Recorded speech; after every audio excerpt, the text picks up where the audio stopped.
So there I was, back in June, minding my own business inside. I couldn't come outside because we were under an air quality alert. We had wildfire smoke coming down from Canada. We had wildfires here in Ocean County, New Jersey. The sky was orange. The air wasn't good to breathe. I had to stay inside for a few days. While I stayed inside, the air was beautiful and temperate, temperature-wise. It was maybe low 70s, sunny, dry, but not too dry. Didn't even run the sprinklers. Why do I share all of this? Because during those few days, these roses not only got black spot, they were covered in black spot. It was the worst that's ever happened. They looked horrible. I'm Laura, welcome to Garden Sanity, and today I'm going to tell you how I recovered, how my roses recovered from the black spot saga of 2023. That's what I'm calling it. First, a little bit of background. And then over here I have the knockout roses, and they have not been doing so great this year. We had wildfires coming down from Canada, and we actually had some wildfires, well, the smoke came down from Canada. And during that time, the weather was gorgeous, but the air quality was horrible. And I don't know if that affected these at all. We also had some wildfires here in our area of Ocean County, New Jersey. So they were covered with what you see here, black spot. Now you'll also see the newer leaves are looking a little bit better. What I had to do was I cut about a foot off of these to get most of the black spot off. And I took a lot of the leaves off, but not all of them.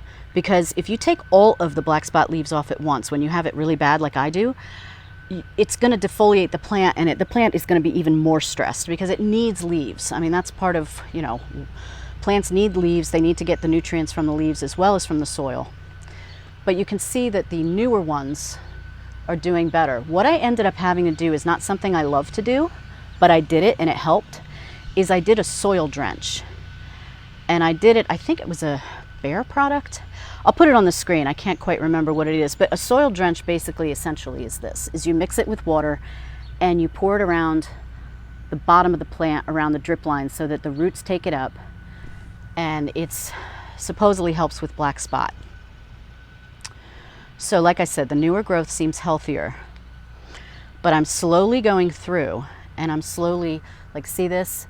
I took a bunch of that off yesterday, and I'll do a little bit more in a few days. Like I said, I don't want to do it all at once. But they just, they're blooming, and from a distance, if I back up, it's like, oh, look at these beautiful knockout roses you have. But boy, they took a beating this year. So if I can get them in gear maybe in the next, I don't know, during the month of July, maybe by the fall I'll have absolutely picture perfect knockout roses this year. Now, I do have beautiful flowers on it, so don't get me wrong. So here's what they look like in mid-September. Beautiful, healthy, beautiful, healthy roses, beautiful, healthy leaves. You'll still see one or two, like these guys, that look like they could be a little bit better. But the newer leaves are just perfect.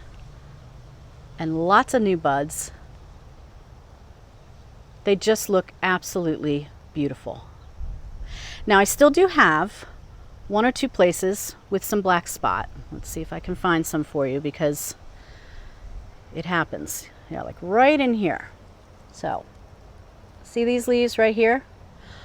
I'm not going to pick those off yet, because where am I going to put them? I don't want to put them in my pocket. But I'll come out here and I'll take those off, and I'm still hunting for them. I mean, it almost becomes like a game. You end up hunting for the black spot, and it is a lot easier to see once your roses are looking a lot better. So here's a little bit of black spot I still see. This will be on my next go around that I can pull these off. So you see that there is still an ongoing process of slowly removing all of this. But the reward is the healthy, beautiful growth. Healthy green leaves, beautiful, rich colored roses. Everything just looks great. We're about to get a really crazy nor'easter this weekend. By the time you're seeing this, it usually takes me a few days to edit videos. It probably will already have passed, but that's what we're about to get, and that's why it's so windy. So I'm so glad that these finally got to a beautiful, beautiful place. They look great, as you saw, no black spot, maybe one or two little places. But it took me almost over 2 months to get to this point. And one of the things, I think the main thing that you need to do in this situation is have patience. And if there's one thing we gardeners don't have, it's patience. So it's really hard, but it's worth it in the end. I'm proof. Now, normally I have these going here in Zone 7, Southern New Jersey, all the way up to Thanksgiving, depending on what our fall season is like. So I'm hoping for that now, that I get to enjoy them, as I said previously, that I get to enjoy them this fall. It's worth it.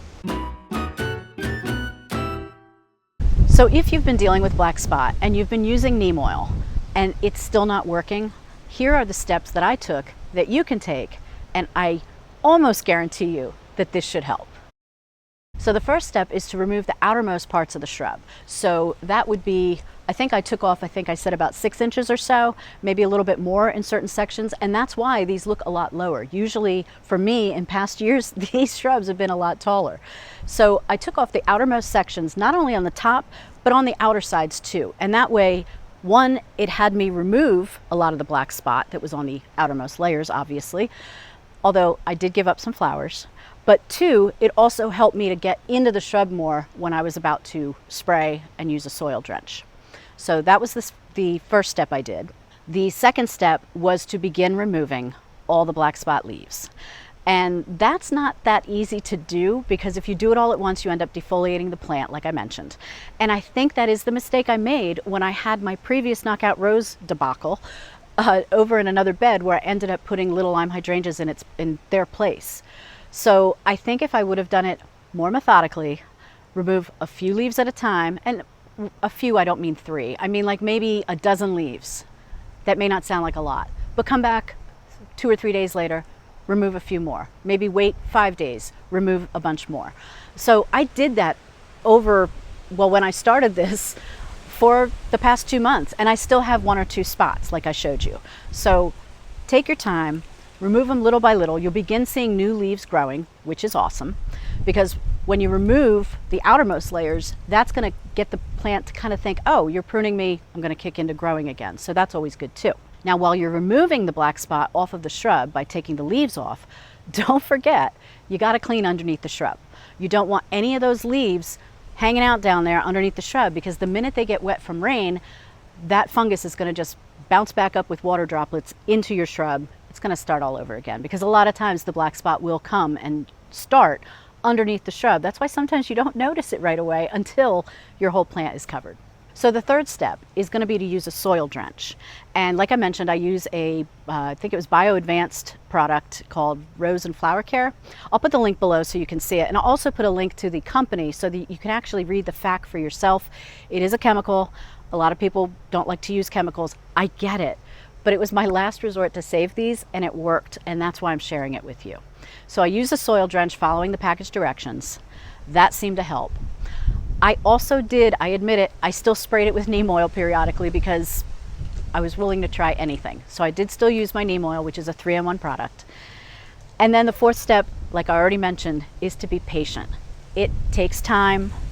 They're going to look so bad for a while, and you're going to be kind of upset, at least I was, because usually these are a guaranteed part of my garden in the summer. You know, I never question these. I don't question my pinky winky hydrangeas.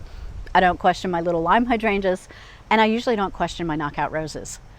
All of a sudden, they weren't doing well. So have a lot of patience. And then, hopefully, this is what happens. You got to make sure when you're watering that you water only from the base. I have a sprinkler system, and it hits the base, hits the ground, but it does hit lower. And one of the things that we're going to be doing, we didn't get to it this year, but next year we're going to do it, is we're going to put different sprinkler heads here so that it will only bubble out at the very bottom and just wet the soil, not the shrub. And I think that's also going to help. Even though I somehow got black spot during no rain, mild temperatures, no watering, while I was indoors for a few days. So I don't know. But I solved the black spot saga of 2023, and I hope you do too.